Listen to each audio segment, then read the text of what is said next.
Hi. கிட்டத்தட்ட video போட்டு 7 நாள் ஆயிடுச்சு. இந்த மாதிரி ஒரு லாங் பிரேக் எடுத்ததே இல்ல. எப்பவுமே ஏதாச்சும் பேக்கப் வச்சுட்டு கரெக்ட்டா போஸ்ட் பண்ற மாதிரி இருக்கும். சடனா வந்துச்சு ஒரு வைரல் ஃபீவர் ஹஸ்பண்டுக்கு. அவருக்கு கியூர் ஆகுறதுக்குள்ள ஒரு 3 டேஸ்ல எனக்கும் ஃபீவர் ஆயிடுச்சு. 2 பேருக்கும் உடம்பு முடியாம போகவே ரொம்பவே சமாளிக்கிறதுக்கு கஷ்டப்பட்டோம். ஒரு வழியா இப்பதான் கொஞ்சம் கொஞ்சமா கியூர் ஆயி வந்துட்டு இருக்கிறோம். 1 வீக்குக்கு அப்புறமா போட்டிருந்த பெட்ஷீட் எல்லாத்தையுமே வாஷ் பண்றதுக்காக எடுத்து போட்டுட்டேன்.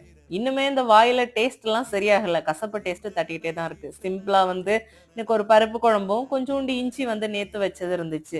அப்ப இஞ்சி தான் வாய்க்கு நல்லாவே பிடிக்குது. சரின்ட்டு கடையில எவ்வளவு நாள் தோசை மாவு வாங்கி சமாளிக்கிறது. சரி மிக்சியில கொஞ்சம் அரைச்சு தோசைக்கு எடுத்துக்கலாம் அப்படின்ட்டு அதுக்கும் ஊற வச்சுட்டேன். பருப்பு குழம்பும் அப்பளமும் இஞ்சியும் அப்புறம் கொஞ்சோண்டு கேபேஜ் பொரியலும் தான். இன்னைக்குதான் வெளியெல்லாம் போய் செடியெல்லாம் பார்த்தேன். ரொம்பவே சந்தோஷமா இருந்துச்சு. ஹஸ்பண்ட் தான் கொஞ்சமா மெயின்டைன் பண்ணிட்டு இருந்தாங்க. அப்ப இன்னொரு வீடியோல மீட் பண்றேன். பாய்.